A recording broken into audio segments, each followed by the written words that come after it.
Howdy folks, I'm Jenna, this is my Moto Cali, and we are so back. I am back! Now if you've been here for a while, you know me as Jenna, that gringa trying to visit all 32 departments of Colombia on her tiny motico Cali. So I have my visa sorted and I am back on the road. Right now I am somewhere outside of Medellin on the way to Bogotá. And of course, in true Colombian fashion, in about the hour and a half that I've driven so far, I've already gotten caught in pretty much every single possible weather scenario. So that's why I look like this. Honestly, I just feel so good to be back out again. It feels so good to have a direction and a purpose. I'm on my way to Bogotá. I'm going to explore Bogotá and Cundinamarca, and then my plan is to go down to Los Llanos, which is a part of Colombia I'm so excited to explore. I'm going to try and vlog the whole thing. I kind of just want to dust off my vlogging skills before I dive right back into 32 departments of Colombia. But already just being out on my moto, being in the mountains makes me feel so much like me again. So I guess that's kind of what this video is me dusting off my vlogging skills, kind of getting back out on the moto and camping in the middle of nowhere. What better way to connect with myself? So I just left my casita de largo back in Medellin behind. I feel kind of nostalgic to leave. I think that space provided a home that I really needed over the last few months as I kind of readjusted to life in Colombia and tried to figure out if I wanted to continue with this project and how I was going to do it. And I really feel like the universe gave me all the signs that it was time. I have been looking out at the mountains. I've been thinking about how lucky I am to get to be here, to get to explore this place. And I've just been feeling kind of the inspiration flooding. And I know my girl Cali is just ready to get back out there and stop fighting the Medellin traffic all the time. So that makes two of us. Anyway, I don't really have a lot of concrete plans for this video. I'm just gonna see what I discover along the way and bring you guys along with me. Entonces, seguimos explorando Colombia. Estoy tan emocionada y vamos.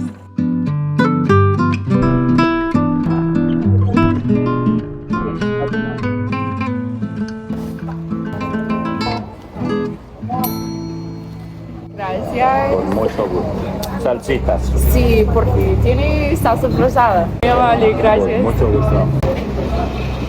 Hola. So I am in Santuario, Antioquia. I just survived the giantest rainstorm I've ever seen in my life, and now the sun is out. But I'm gonna keep wearing this cute rain jacket just in case it starts raining again, and also because I feel super sexy. Got a little café con leche, got a papa reina. We got potato, we got some meat. So while I devour this papa reina, let me tell you a little more about this trip. So Bogotá is located just over 400 kilometers from Medellin, a distance I plan to cover over a couple of days. I have a few ideas of what I might find along the route, but I'm mainly just excited to see what I discover along the way.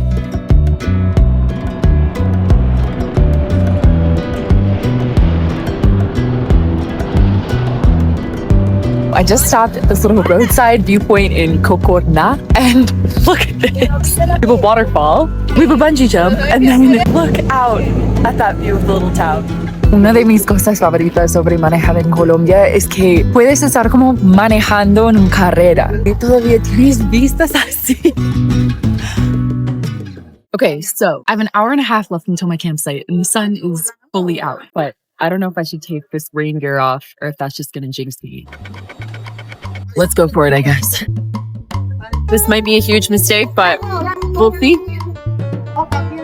My first stop for the night is in Río Claro, a nature reserve about 3 hours outside of Medellin. Okay, I've made it to Río Claro, and now I gotta set up the tent. Now, if you've watched my videos before, you know about the time I went all the way to Capurganá and I forgot the tent poles, so glad to report. Remember the tent poles this time.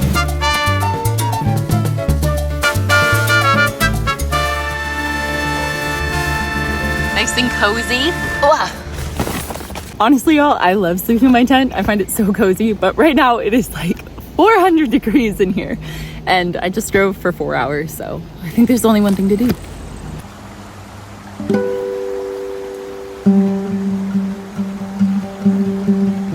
Now, a few days ago, I actually got my boots resoled because my old soles We're basically completely falling apart. There's this guy in my neighborhood in Medellin who I swear can fix everything. I could bring him the randomest thing in my house and be like, this has been broken for 10 years, and he would fix it in 20 minutes. So he completely resold my Blundstone boots, and I love how they turned out. But now I feel a little bit like a fraud. Like, can I still be broken boots travel if my boots are no longer broken? I feel like I've been in a little bit of a funk the last few months, and when I really think about why, I think it's because I didn't commit fully to anything in my life. To be honest with y'all, I was in a relationship for the majority of my adult life, basically all of it, and I think that I viewed that in some ways as holding me back from the whole array of potential opportunities and potential lives that I could live. And I think when that relationship did end and I had the opportunity to be faced with the reality of almost every single possibility being a possibility, I actually felt really overwhelmed. I felt really ungrounded. And when I came back to Colombia at the beginning of this year and I started to pour my heart into this project again, I feel like that's where I really started to feel my roots growing. In really committing to something, that's where I actually feel like my freedom lies. My world is still so vast. It holds more meaning to me. I don't know, it's like I'm dedicating myself to exploring something in depth versus just sort of touching the surface on everything. And I think that's what makes my soul feel full. I think that's what gives me purpose. As much as I love Medellin, just being here and listening to the birds chirping around me and hearing the river running by, it makes my whole body feel better. I really think there is a healing component to nature, and sometimes I forget about that and I get so roped into all the different things going on in the city. Honestly, I think the ultimate lesson of all of this is just that, at least for me, freedom lies in committing to something, but committing because I want to. And therefore, that's where I feel excitement and purpose and passion, and Colombia has always given me that. Anyway, enough me being existential for now.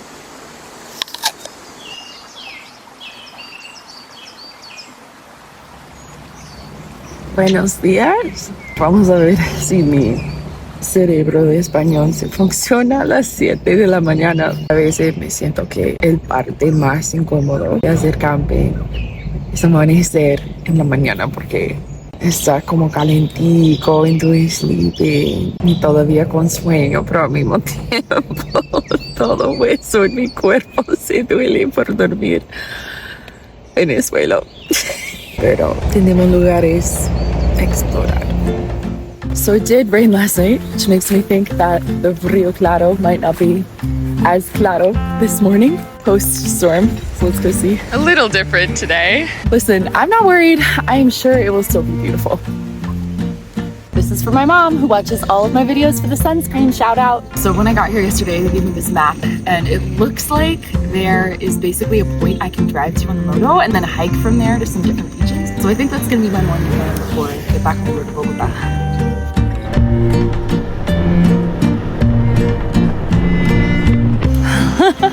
Y'all, this place is so beautiful. Look at this butterfly. Oh my God. Can you see it? Can you see it? It's huge. Look how cool this is. Oh my God, wait, I can like go up in it. So basically I'm in this giant canyon carved out by the river, and it is so green and so beautiful. There are a lot of activities you can do here. You can go rafting, you can go caving, they have canopying, but I'm really just looking for a beach where I can lay in the sunshine for a little bit. Okay, I think I found my beach. Check this out.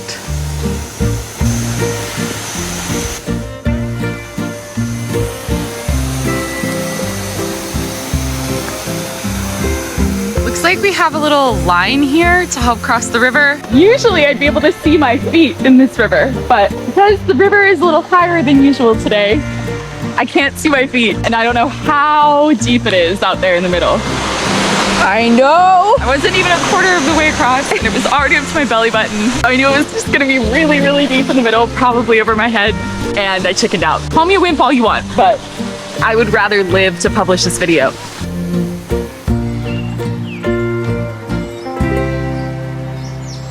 Our hike continues because I'm pretty sure the canyon gets even bigger as I continue, so I want to see what I can find. Puerta al Paraíso, door to paradise. That's so cool. Okay, I guess I'm in paradise now.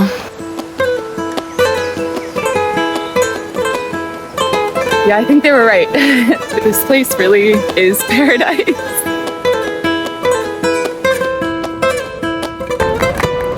Wow, that is delicious. We just showered off and I packed up my stuff and I stopped at the little restaurant next door. I don't know if this is actually the best soup I've had in Colombia or if I'm just so hungry, but... So it's about midday and I'm gonna get back on the road. My plan is to try and make it as far as this town I found called Villeta, which is about 3 hours outside of Bogotá and about 3 hours from here, so about halfway. Okay, let's do this.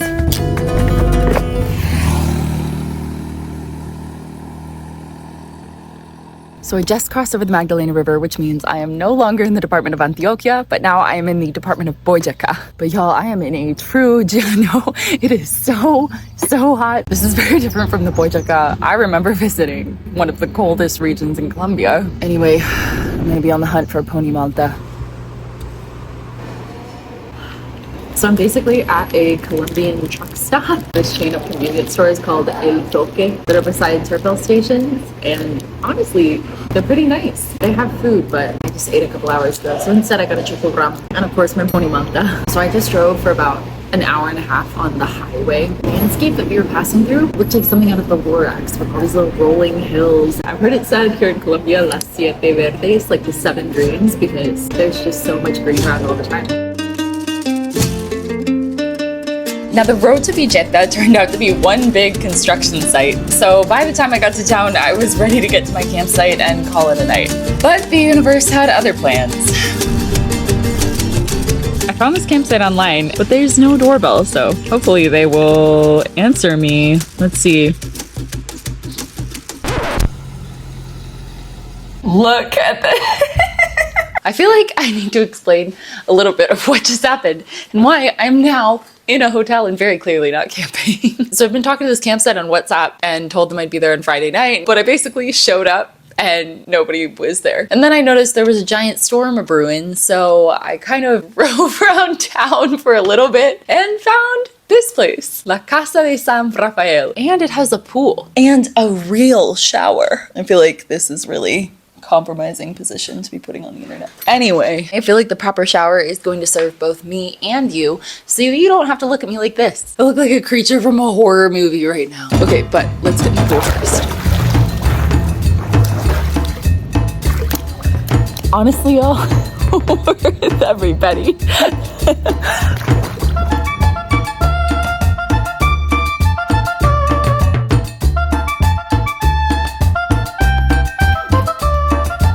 Good morning from Villeta. So I'm here drinking this pony malta and eating this pan de bono. I am definitely in coffee country. We got the old guys wearing their ponchos, wearing their aguadeños, but apparently this town is even more so known for its production of panela. And it's actually one of the many towns here in the Department of Cundinamarca that hosts panela festivals in January every year. Actually, I got a café con leche as well, and I think we have some panela right here. I know that I have a bunch of fellow gringos who watch this video, so if you're unfamiliar with panela, it's a sweetener made out of raw sugarcane, and it usually takes on this kind of hardened block. I would describe it as having kind of a molassesy taste, like if you've ever had those old-timey molasses candies. Anyone who grew up in the South or has ever been to a Cracker Barrel, you'll know what I'm talking about.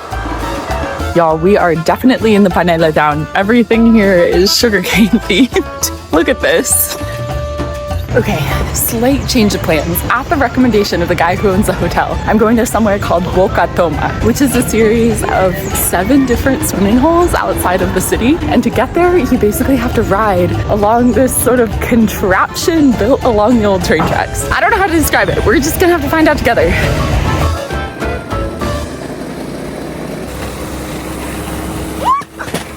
So I made it to Bocatoma, but the rain did start again while we were on the back of the tiny train. So might have to spend a little time drying off. Am I Colombian yet? Drinking a beer at 10 in the morning? Now, the price of the trip from Villeta to Bocatoma and back for one person was actually more expensive than traveling as a group. They seemed a little surprised that I was just a person alone doing this, which is not the first time I've encountered that as I travel solo, not just in Colombia, but all over the place. I think the thought of doing things alone feels really scary, but I feel like doing things alone is actually kind of a learned skill. Like, it used to be something I was really afraid of. I was worried people would see me as kind of like a loser, having no friends, or people would judge me. People probably have, for all I know. But I feel like the more things I do alone, the easier it gets. And the more I realize I actually really like doing things alone sometimes. I thought about this so much with my 32 Departments of Colombia project that I both visited departments with people and visited departments solo. And there's no right or wrong way to do it, but I do feel like sometimes the best connections that I make when I'm traveling by myself. It feels almost like a paradox because I'm by myself and yet I'm never really by myself. Honestly, especially here in Colombia, people are just so friendly. People want to sit and talk with you, which is something in Colombia that I genuinely love so much. I know this vlog is a lot more me just kind of driving around and landing in random places and exploring things on a whim than my usual more research videos, talking to people, telling stories. But I've also thought about the fact that I love so deeply to tell other people's stories. But another story I always have to tell is my own. Part of that is how I fell in love with Colombia. Part of that is how I do all of this. So I hope you guys like this kind of video. I know it's a little different, but we'll see how it goes. Espero mi suerte. Let's do this.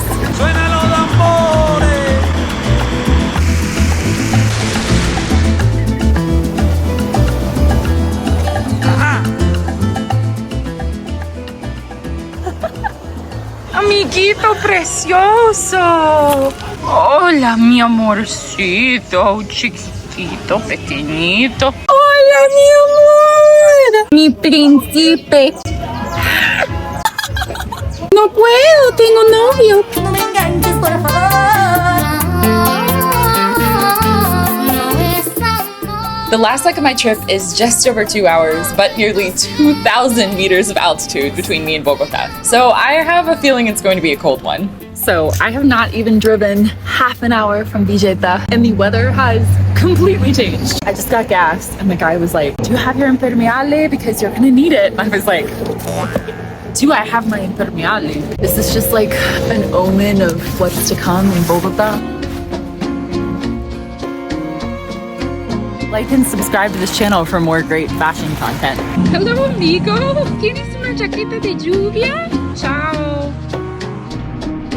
So I have made it to Bogotá. Now, I didn't actually end up vlogging that much of my last day of driving because most of it was just spent trying to navigate Bogotá traffic. Anyway, I have made it here to Bogotá in one piece. I'm really excited to get to know this city and to get to know more of this region. I think in a way doing this little road trip between Medellín and Bogotá was almost exactly what I needed to kind of remind myself that I can do this. When I first came up with this idea to visit all 32 departments of Colombia on a motorcycle, I knew that it sounded crazy. But the moment that I actually started doing it, I realized how much more plausible it actually was. Taking some time off, I think my brain fell back into that a little bit of how did I do that? How did I make that happen? The moment that I had the opportunity to try again, I was reminded of what I am capable of. And that makes me feel really excited for what's to come with this project because I know that I have what it takes. And above all else, I intend to try. Anyway, you've had enough of me rambling in this video for now. My next video will be an official 32 Departments of Colombia video, and I am so